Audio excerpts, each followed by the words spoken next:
So தோலை உரித்து தொங்க விட்டுருவேன் அப்படின்ற வார்த்தை குற்ற பரம்பரைக்கு நிறைய நான் பண்ணுறேன் நீ பண்ணுறேன்னு சொன்னாங்க. எனக்கு அது வேணாம்.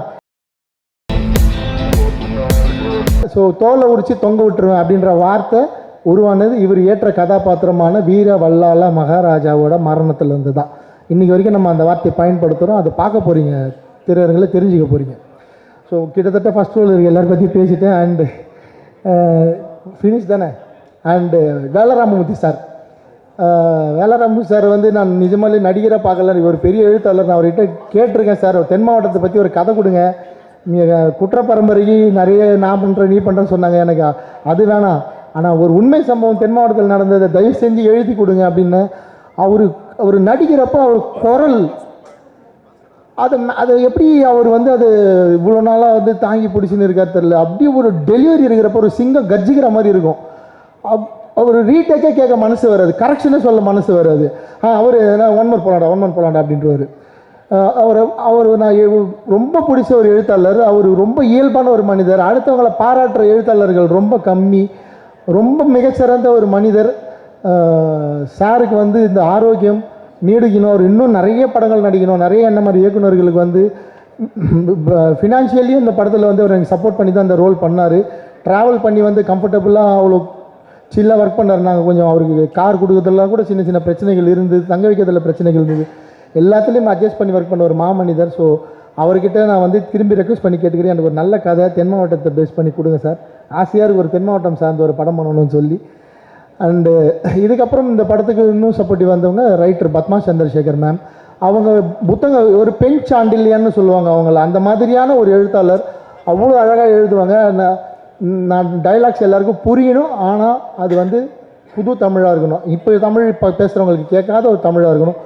அந்த மாதிரி ஒரு புது புது வார்த்தைகளாக கண்டுபிடிச்சி அவ்வளோ அழகாக வந்து அவங்க எழுதுனாங்க. நான் வந்து டைலாக்கை நம்ம தமிழ் எழுதி கொடுத்துட்டு அவங்ககிட்ட சொல்லிவிடுவேன். அவங்க அதை அழகாக ஸ்க்ரீன் பிளேயில் சேர்த்து அவ்வளோ அழகாக எழுதி கொடுத்தாங்க. டைலாக் ஸ்பார்க்கில் கொடுப்பாங்க. ஷூட்டிங் ஸ்பாட்லேருந்து ஃபோன் பண்ணும், மேடம் இமீடியட்டாக ஸ்பாட்டில் இருக்கேன், எனக்கு இப்படி ஒரு டைலாக் மாற்றி கொடுங்கன்னா இமீடியட்டாக மாற்றி கொடுப்பாங்க. அதுலேருந்து வந்த வசனங்கள் தான் ட்ரெய்லரில் கடைசியாக வச்ச ஒன்றே குலம் ஒருவன் அல்ல தேவன் அப்படின்ற டைலாக். அப்படி படிக்கிறப்பவே எனக்கு வந்து லைட்டாக ஷிவரிக்கு வந்துச்சு.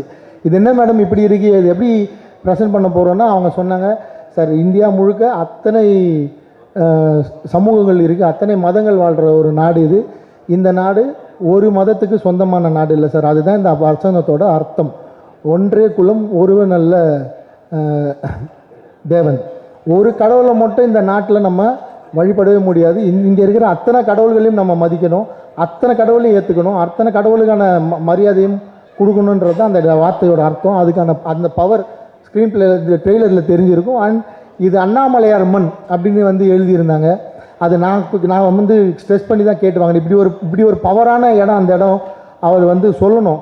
ஏன்னா நீங்கள் ஈஸியாக வந்து எங்களை வந்து அடிமைப்படுத்திட முடியாது, நாங்கள் வந்து அடிமைப்பட மாட்டோன்றதை ஒரே வார்த்தையில் கன்வே பண்ணோம் மேடம் அப்படி தான் சொன்னேன்.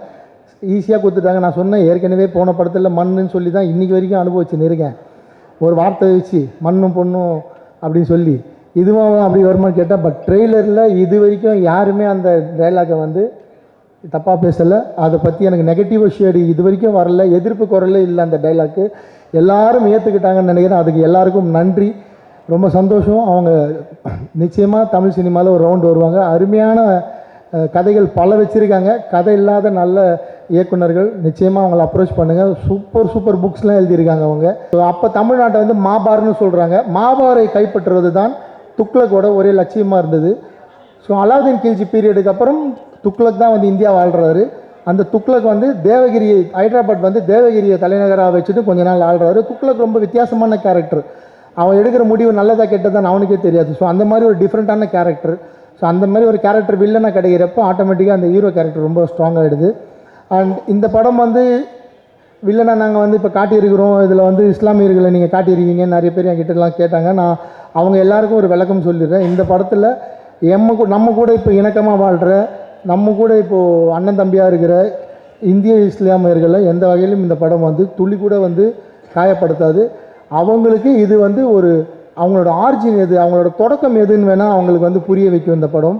அதை தாண்டி இது கமர்ஷியல் தான்.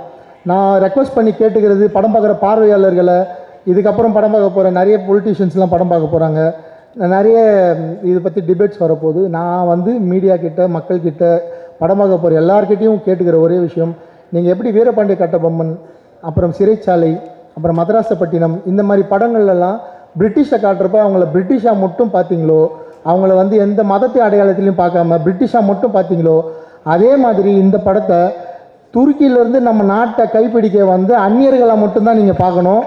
அப்படி நினச்சி தான் நான் இந்த ஸ்கிரிப்ட் எழுதியிருக்கேன். அப்படி இந்த தைரியத்தில் தான் நான் இந்த படம் பண்ணியிருக்கேன்.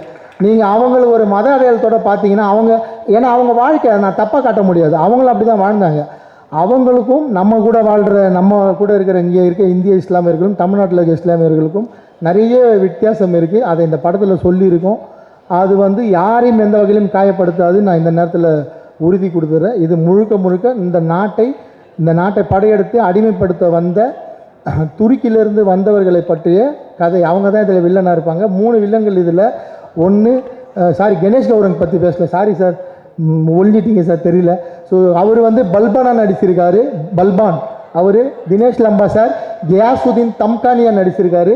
அண்டு சிராக் ஜானி சார் முகபித் பின் துக்லக்கா பண்ணியிருக்காரு. ஸோ 3 வில்லனுங்க.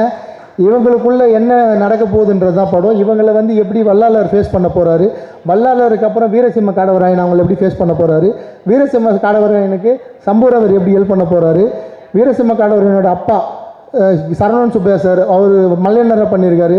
சரவணன் சுப்பையா சாரை பற்றி பேச மாட்டேன் சார், எங்கே இருக்கீங்க, கிளம்பிட்டாங்க, அதில் சாரி. சரவணன் சுப்பையா சார் இதில் ரிஜத் சாருக்கு அந்த கேரக்டருக்கு ஃபாதராக பண்ணியிருக்காங்க.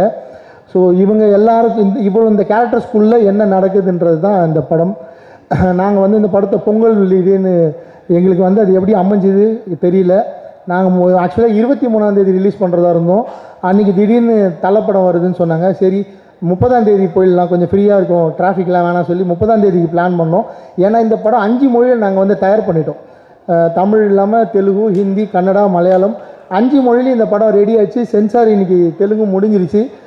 இன்னும் 3 லாங்குவேஜ் சென்சார் தான். ஸோ 30ஆம் தேதி தான் எங்கள் பிளான். இதை வந்து இந்தியா முழுக்க ஒரே டைமில் ரிலீஸ் பண்ணலாம், அந்த பிளானில் தான் இருந்தோம். திடீர்னு ஒரு வேக்கண்ட் ஏற்பட்டதால் டிஸ்ட்ரிபியூட்டர்ஸ்லாம் ஃபோன் பண்ணி இமீடியட்டாக ப்ரொடியூசர்கிட்ட பேசி, சார் நல்ல ஸ்பேஸ் இருக்குது, நீங்கள் சென்சார் சர்டிஃபிகேட் வாங்கிட்டீங்க, நாங்கள் வந்து போனோமா டிசம்பர்லேயே நாங்கள் சென்சார் படத்தை முடிச்சிட்டோம், சென்சார் சர்டிஃபிகேட் வாங்கிட்டீங்க, நீங்கள் வாங்க சார் படம் ரெடினா சொன்னோடனே டிஸ்ட்ரிபியூட்டர் ஒரு முடிவெடுத்து இந்த படம் பொங்கல் வெளியிடுன்னு சொன்னார். நான் கூட சொன்னேன், சார் இன்னும் கொஞ்சம் எங்களுக்கு டைம் கொடுங்க சார், கொஞ்சம் ஒர்க்கெல்லாம் இருக்குது முடிச்சிக்கிறேன், இல்லை உங்கள் ஒர்க்கை ஸ்பீட் பண்ணுங்கன்னு சொல்லி நான் ஜிப்ரான் சாரை போட்டு 2 நாளாக தூங்க விடாமல் வேலை வாங்கி, கேமராமேன் 3 நாளாக வந்து டிஐ ஸ்டுடியோலேயே தூங்காமல் அங்கேயே தூங்கி எழுந்து, என் கூட ஒர்க் பண்ண தம்பி சுரேந்தர் அவங்க டிஐ டீமில் அவன் தூங்காமல் வேலை பார்த்து, என் சுமன் அசிஸ்டன்ட் டைரக்டர் அவன் என் ஆஃபீஸில் சிஸ்டம்லேயே இருந்து, என் டிசைனர் பிரவீன் அவன் பெங்களூரில் இருக்கான், அவன் 2 நாள் ஆஃபீஸில் லீவ் போட்டு, அவனுக்கு புதுசாக குழந்தை பிறந்திருக்கு இப்போ தான் ரீசெண்டாக, அவன் அந்த குழந்தை கூட டைம் பண்ண முடியாமல் என் கூட இவ்வளோ கஷ்டப்பட்டு இந்த படம் பொங்கல் ரிலீஸ்னு போட்டு கொண்டு வந்திருக்கோம்.